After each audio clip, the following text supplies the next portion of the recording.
Bonjour les amis. Alors je vais vous reparler aujourd'hui des questions d'enduit de façade, puisque pour ceux qui me suivent, ils savent que je construis une maison individuelle par moi-même, que la maison elle est actuellement hors d'eau et hors d'air, et qu'il va falloir que je m'occupe de la question des enduits extérieurs de la maison, si possible de faire ça avant l'hiver, et surtout il faudrait que je fasse ça avant de me lancer dans les travaux d'isolation intérieure, histoire d'avoir une maison qui soit parfaitement étanche à l'eau, puisque vous savez que l'enduit de façade, il n'a pas seulement une fonction esthétique, c'est pas seulement pour rendre le bâtiment plus beau, c'est aussi et surtout presque, je serais tenté de dire, pour, pour finaliser, pour perfectionner l'étanchéité de la maison.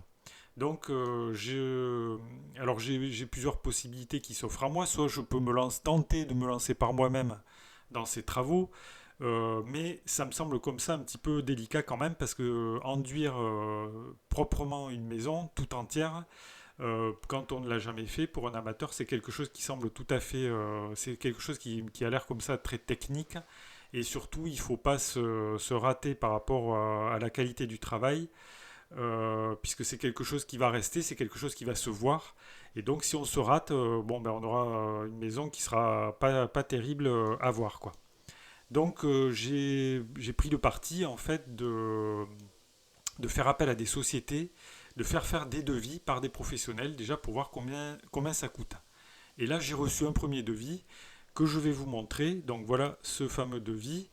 Donc j'ai pas évidemment tout ce je l'ai anonymisé, hein. J'ai supprimé la mention de l'entreprise en elle-même parce que je veux pas les mettre en porte-à-faux. Puis après tout, voilà, je ne veux pas les citer. Puis je ne vais pas vous dire non plus où se trouve exactement ma maison. Je vais vous montrer juste le devis en lui-même. Donc vous voyez qu'il m'a compté un enduit donc gratté. Alors ça c'est la finition de 135 mètres carrés.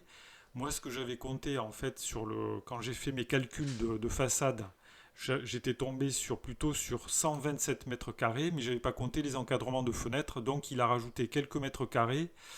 Bon, je l'admets, je pense que ça peut se comprendre qu'il ait rajouté 7 mètres carrés. Alors le prix unitaire, donc c'est 25 euros par mètre carré, et donc le prix total hors taxe, c'est-à-dire qu'il n'a pas compté ici la TVA, ça me fait donc 3175,75 euros. Et donc ça veut dire que TTC, si on fait le calcul du coût total de, de la facture à laquelle on va rajouter 20% de TVA, on va obtenir un montant donc de 635,15 € de TVA. Et la facture totale va s'élever à 3810,90 €. Donc ça me fait, vous voyez, c'est à peu près ce que vous m'aviez dit, les amis, dans les commentaires, beaucoup d'entre vous, dans la vidéo que j'avais fait précédemment sur les enduits. Vous m'aviez dit, oui, mais ça coûte le prix du marché. En général, c'est environ 30 euros du mètre carré. Je crois que c'est quelque chose comme ça, quoi. Alors, ça me semble pas tellement cher en réalité. Moi, je pensais plutôt que ce serait qu'on tournerait plutôt autour des 50 euros le mètre carré. Alors là, ce qui est curieux dans cette facture-là, c'est qu'il y a quelques petites contradictions, puisque là, il me dit ici, il m'indique que le prix il est indiqué hors taxe, mais ici le prix TTC est fourni, donc il y a la prestation et le matériel. Il va me demander un acompte de 30% avant de démarrer le chantier. Il justifie cet acompte par l'achat du matériel, donc je suppose que c'est le prix des sacs. Et donc ça fait un acompte de 30% de la somme, ce qui représente 952,73 €. Voilà, et alors il rajoute ici cette petite mention là, le prix pourra varier à la fin du chantier une fois toutes les mesures prises. Bon alors là c'est très très gênant quoi, et je vous cache pas que je suis un peu perplexe face à ce devis, parce qu'il y a pas mal de choses qui me semblent un peu... je peux pas m'engager comme ça sur un devis rédigé comme ça, hein. Je peux pas me signer bon pour accord et on y va quoi. Euh, En particulier parce que déjà il n'y a pas la date d'exécution du chantier quoi. Donc on s'est pas mis d'accord, mais Il m'a dit que c'était possible assez rapidement. Mais moi, il me faut évidemment, il faut qu'il me donne une date, quoi, parce que sinon, il va me faire le chantier qu'en un an, 2 ans, on n'en sait pas, on n'en sait rien, quoi.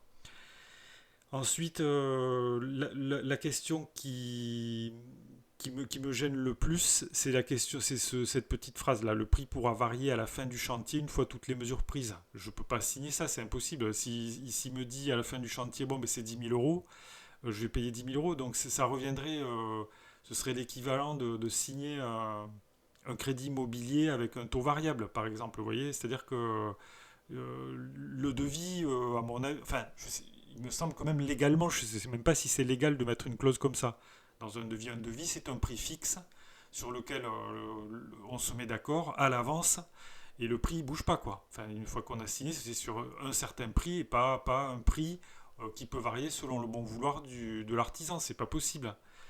C'est pas correct même. Je sais même pas si c'est légal. Donc déjà, si je devais faire affaire avec cette entreprise, je lui dirais que cette clause de prix là, il peut la supprimer, sinon je ne ferai pas affaire avec lui, c'est sûr et certain, quoi. Ensuite, il faudrait une date. Et puis, il me semble aussi, mais vous me direz les amis ce que vous en pensez dans le fil de discussion sous la vidéo. Il me semble également qu'il y a la question du matériel qui se pose. Parce qu'il me dit qu'il fournit le matériel, mais quel matériel il va fournir? C'est bien le problème. Parce que dans les commentaires que vous avez fait là sur la vidéo que j'ai publiée précédemment, vous êtes pas mal à me faire remarquer que bon, alors là par exemple on a Fred Pedersen, salut Fred, qui me dit que c'est 25 euros le mètre carré. Bon, alors là c'est 25 euros le mètre carré, on va partir sur l'idée que c'est du hors taxe, hein, on va pas compter les 20% de TVA, donc ça correspondrait, quoi. Et donc 25 euros, ça semble être correct. Là, ici, j'ai Johan Poulain qui me dit pareil, c'est entre 27 et 30 euros le mètre carré. Donc le prix, je pense qu'au niveau du prix au mètre carré, ça a l'air de correspondre à peu près. Par contre, là, par exemple, j'ai Pierre là qui me dit salut Pierre, salut à toi si tu m'écoutes. Pierre, il dit tu peux toucher le sac pour moins de 10 euros le mono couché. Alors, mono couché, je suppose que c'est le mono couche. Le mono couche, donc, moins de 10 euros chez un fournisseur pro.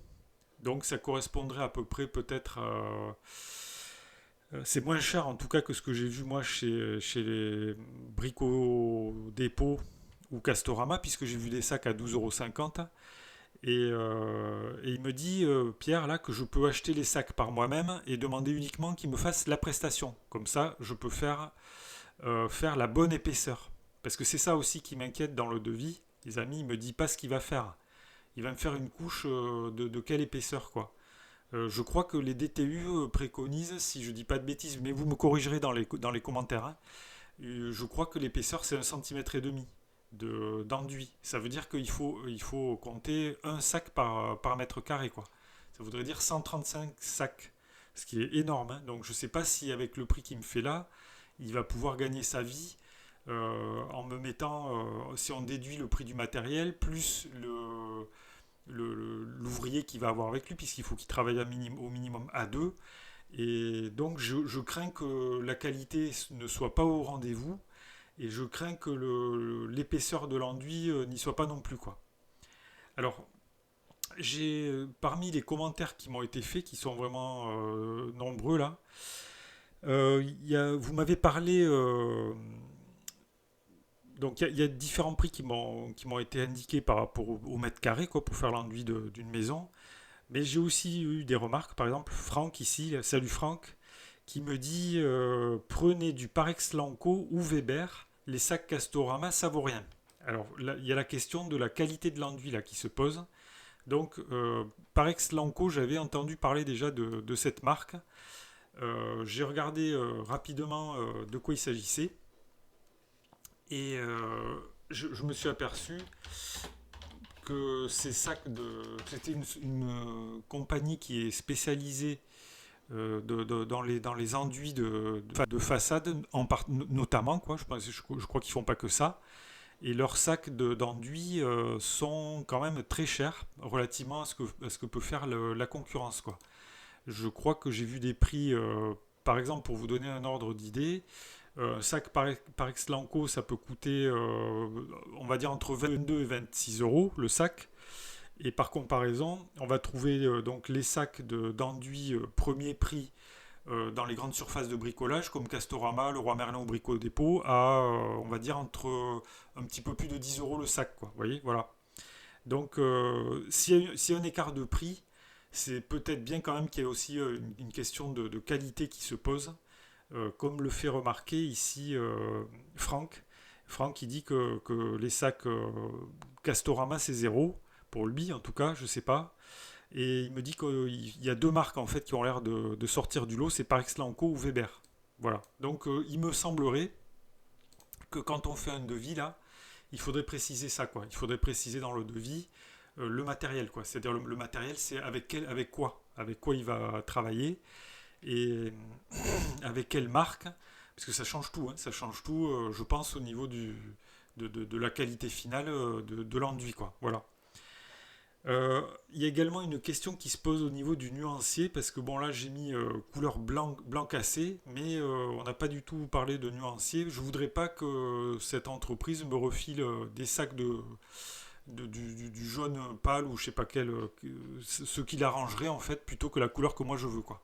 Donc là il faudrait qu'on précise aussi la couleur exacte qui va être mise en œuvre. Donc voilà les amis pour ce premier devis. Donc le prix, ça correspond à peu près à ce que vous m'avez indiqué. Mais l'entreprise est très jeune.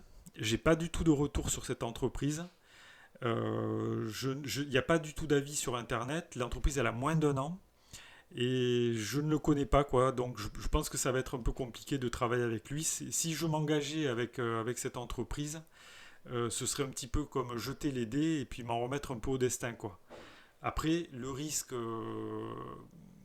peut-être je peux tenter de le recontacter, de lui expliquer plus précisément ce que je veux et qu'on précise tout ça, quoi. Et peut-être une rencontre physique et lui demander aussi peut-être quelles sont ses réalisations. C'est difficile de s'engager avec quelqu'un comme ça quand on ne connaît pas du tout la personne, qu'on n'a aucun retour, aucun avis, quoi. Voilà les amis, donc ça c'est un premier devis. Donc je vous montrerai, j'ai deux autres contacts avec deux autres entreprises, mais qui n'ont pas l'air tellement motivés pour travailler. Je pense qu'ils ont plein de clients. Ils n'ont pas besoin de moi. Du coup, un premier contact là ne m'a pas encore. Il m'avait contacté, puis apparemment il a laissé tomber quoi. Il m'a pas rappelé. Peut-être ça l'intéresse pas. Peut-être il a d'autres clients. Et puis il y a une autre entreprise, c'est pareil. J'attends un contact du chef de travaux. C'est une entreprise un peu plus grosse. Donc si jamais j'ai des nouvelles, je vous en reparlerai. Voilà les amis, donc si vous avez des questions, des remarques ou des commentaires, vous pouvez les faire dans le fil de discussion sous la vidéo. Dites-moi ce que vous en pensez de ce devis. Est-ce que vous le feriez avec cette entreprise ou pas? Voilà. Donc abonnez-vous à la chaîne également, si vous ne l'avez pas encore fait, comme ça vous verrez un petit peu l'évolution du chantier, et puis comment je m'en sors, quoi. Et puis vous pouvez également cliquer sur le pouce j'aime sous la vidéo si ça vous a intéressé. Je vous remercie pour votre attention, et je vous dis à bientôt pour de nouvelles vidéos.